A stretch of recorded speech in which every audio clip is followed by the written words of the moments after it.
Lagi pula post-truth, banyak orang percaya hoax dan bikin hoax. Jadi, bolehkah saya divaksin? Jawaban saya, boleh divaksin. Karena ini merupakan upaya melindungi kehidupan manusia. Saya siap divaksin. Dan ini juga merupakan hal yang kita bisa lakukan untuk mendukung pemerintah yang sudah melakukan hal yang terbaik bagi bangsa kita. Saya yakin pemerintahan yang ada sekarang tidak punya niat untuk menyengsarakan apalagi membunuh rakyatnya, saudara sekalian. Tapi semuanya itu untuk kemajuan. Jadi kalau saudara tanya saya boleh atau tidak, jawaban saya boleh. Boleh divaksin. Selamat berjumpa kembali teman-teman. Shalom. Bagaimana kabarnya saat ini? Semoga semua sehat-sehat saja. Dan kembali selamat berjumpa kembali di channel yang kebanyakan mengupload video khotbah atau firman Tuhan. Pada kesempatan kali ini pula saya hendak menyampaikan khotbah Bapak Pendeta Dr. Ruben Adi Abraham yang menjelaskan apakah orang Kristen bisa divaksin. Maksudnya divaksin COVID-19 supaya kita bisa mendengarkan penjelasan yang sejelas-jelasnya dari Bapak Pendeta ini. Selamat mendengarkan. Harus divaksin, vaksin meningitis sama vaksin flu, saudara. Jadi kalau ada pembawa wisata rohaniah, misalnya mereka tiap beberapa bulan sekali ke sana, maka tiap kali berangkat ya mungkin perlu mengalami vaksinasi terus. Dan selama ini tidak ada vaksin yang terlalu dikait-kaitkan dengan agama. Tapi herannya sekarang COVID-19 kok dikaitkan dengan agama, saudara. Ya, rasanya kita nggak pernah dengar dulu ada cacar. Hati-hati loh, kalau divaksin cacar nanti ada 666. Saya di tangan kiri ini masih ada tanda, saudara sekalian. Tangan kiri apa kanan nih? Ada tanda bekas dikuris istilahnya ya, bekas dicacar. Tapi kenapa kok sekarang ini dikait-kaitkan dengan si antikris? Karena saya rasa ini zaman sosial media. Dulu nggak ada WA group dan sebagainya. Jadi sekarang ini tersebar. Lagi pula post-truth, banyak orang percaya hoax dan bikin hoax. Jadi bolehkah saya divaksin? Jawaban saya, boleh divaksin. Karena ini merupakan upaya melindungi kehidupan manusia. Saya siap divaksin. Dan ini juga merupakan hal yang kita bisa lakukan untuk mendukung pemerintah yang sudah melakukan hal yang terbaik bagi bangsa kita. Saya yakin pemerintahan yang ada sekarang tidak punya niat untuk menyengsarakan apalagi membunuh rakyatnya, saudara sekalian. Tapi semuanya itu untuk kemajuan. Jadi kalau saudara tanya saya boleh atau tidak, jawaban saya boleh. Boleh divaksin. Oh tapi saya ada penyakit bawaan ini, itu dan sebagainya. Nah itu tanya dokter, saudara. Karena ada penyakit berat tertentu yang tidak boleh divaksin. Karena alasan kesehatan, bukan karena alasan teologis. Dan saya mau jelas katakan, yes, boleh. Karena ada pendeta waktu ditanya sama anak buahnya, sama jemaatnya, Pak, boleh nggak atau Bu, boleh nggak saya divaksin? Wah udah doa, tanya Tuhan. Saya nggak suka dengan jawaban rohani itu, saudara. Kenapa? Ini kan jemaat, nanya sama pimpinannya. Kok malah dipulangin lagi sama dia? Kamu tanya Tuhan. Kalau saya jawabnya, kenapa bukan kamu aja yang tanya sama Tuhan? Kamu kan lebih suka baca Alkitab, lebih suka doa, kan mesti lebih ngerti peka. Jadi kalau ada orang bilang, tanya Tuhan, itu bukan orang rohani. Bingung dia, saudara. Dia juga bingung, nggak bisa jawab, maka terserah kamu aja. Jadi saya sebagai hamba Tuhan tentu tidak ingin menyesatkan, menyengsarakan jemaat. Dan saya mau katakan, bolehkah divaksin COVID-19?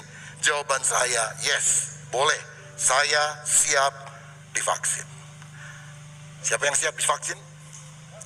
Saya siap divaksin. Mari serukan 2, 3. Saya siap divaksin. Berikan tepuk tangan. Haleluya. Ada yang gak mau divaksin karena takut disuntik, saudara-saudara. Ya aduh, ngeri begitu. Belum kena jarum suntiknya, baru dioles pakai tisu basah. Wah, udah jerit itu.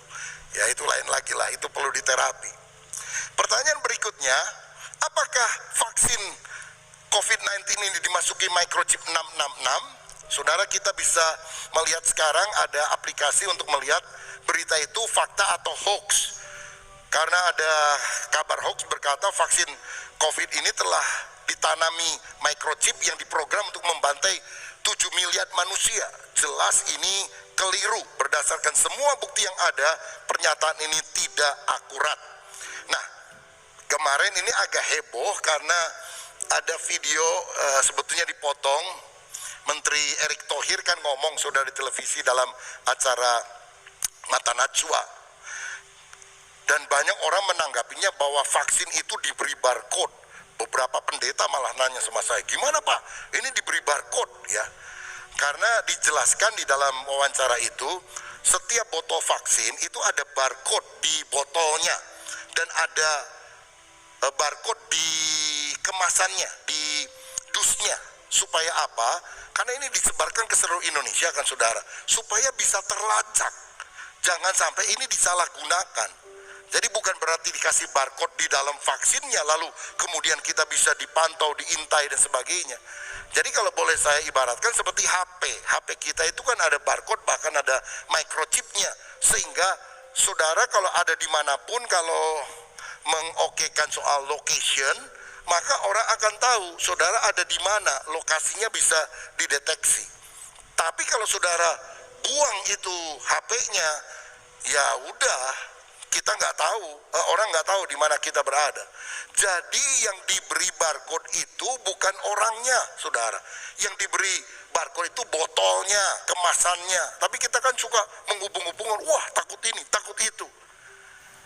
Nah karenanya mari kita mulai berpikir, kenapa sih harus selalu dihubungkan dengan si antikris?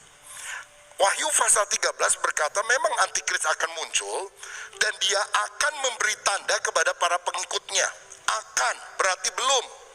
Antikrisnya aja belum ada, apalagi tandanya, saudara. Jadi tandanya apa? Nanti aja tunggu antikris. Ya bagi yang mau. Kalau saya sih lebih baik diangkat dulu lah. Karena setelah gereja diangkat nanti antikrisnya baru muncul, begitu saudara. Jadi kalau ada yang ketinggalan, ingat-ingat nih, siapa tahu ya ada yang ketinggalan. Antikrisnya muncul, dikasih tanda, jangan mau tandanya. Tetapi apakah tanda itu adalah microchip yang ditanam di tangan dan di dahi? Ini adalah spekulasi. Karena itu menggunakan penafsiran hurufiah. Sedangkan ada penafsiran versi lain simbolis bahwa dahi itu bicara soal pikiran, sedangkan tangan adalah bicara soal perbuatan. Orang-orang yang dikuasai mamon, serakah, akar segala kejahatan adalah cinta uang. Dan dialah yang kemudian akan disesatkan oleh si antikris.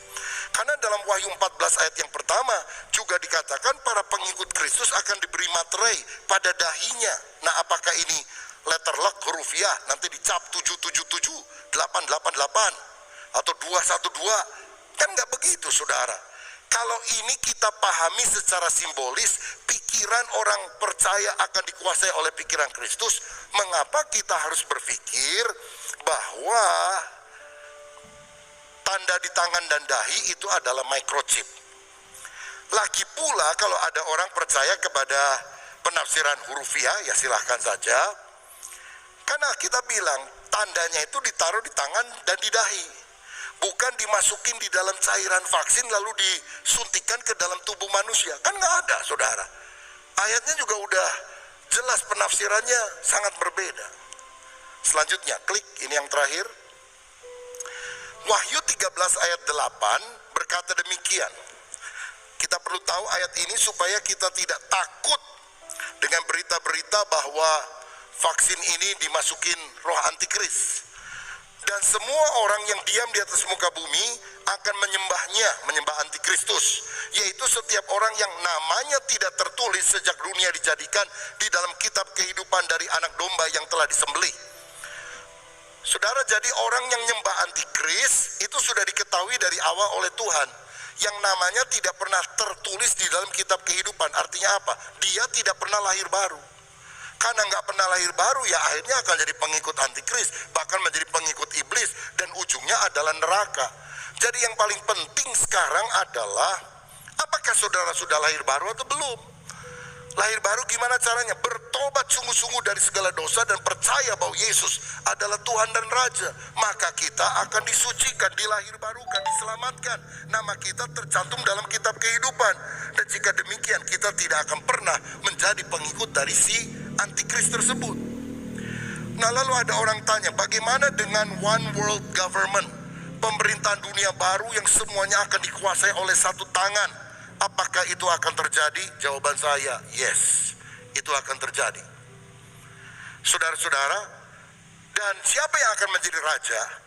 Antikristus akan mencoba menjadi raja. Tapi dengarkan, dia pasti akan gagal. Banyak orang kalau khotbah itu, wah hati-hati loh, nanti antikris akan memerintah seluruh dunia. Nggak akan, saudara. Karena dalam Daniel pasal 2 ayat 35, Daniel memberikan penjelasan soal mimpi raja.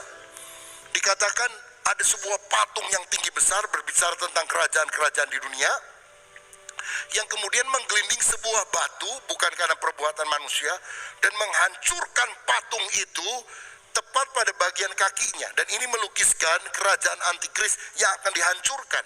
Dan patung itu akan binasa, ditimpa batu yang kemudian makin lama makin besar, jadi gunung yang sangat besar yang memenuhi seluruh bumi. Bicara soal apa? Kerajaan Allah. Jadi apakah saya percaya one world government? Yes. Siapa penguasanya? Bukan antikris. Karena Alkitab saya berkata demikian. Jadi kalau ada orang yang bilang antikris nanti akan menguasai dunia selamanya dan sebagainya, ini tidak cocok dengan jawaban Alkitab. Jika demikian, siapa yang akan menguasai dunia? Baca sama-sama Zakaria 14 ayat 9. Baca sama-sama 2, 3. Maka Tuhan akan menjadi raja atas seluruh bumi. Pada waktu itu Tuhan adalah satu-satunya dan namanya satu-satunya. Siapa yang akan menjadi raja dalam pemerintahan dunia yang baru? Tuhan Yesus Kristus. Antikris akan gagal. Dia mencoba, tapi gagal maning gitu, saudara, kata orang Jawa. Karena 6 itu. Terima kasih sudah menonton video ini, sudah mendengarkan firman Tuhan, sudah mendengarkan khotbah dari Bapak Pendeta Dr. Ruben Adi Abraham. Kita selalu berdoa agar kita tetap menjadi milik Kristus dan kita tetap memiliki Kristus sehingga yang jahat tidak menguasai kita. Kita tidak terkena sakit penyakit karena Tuhan telah menyembuhkan kita. Jangan lupa like dan subscribe dan tonton video-video saya selanjutnya di channel ini. Terima kasih.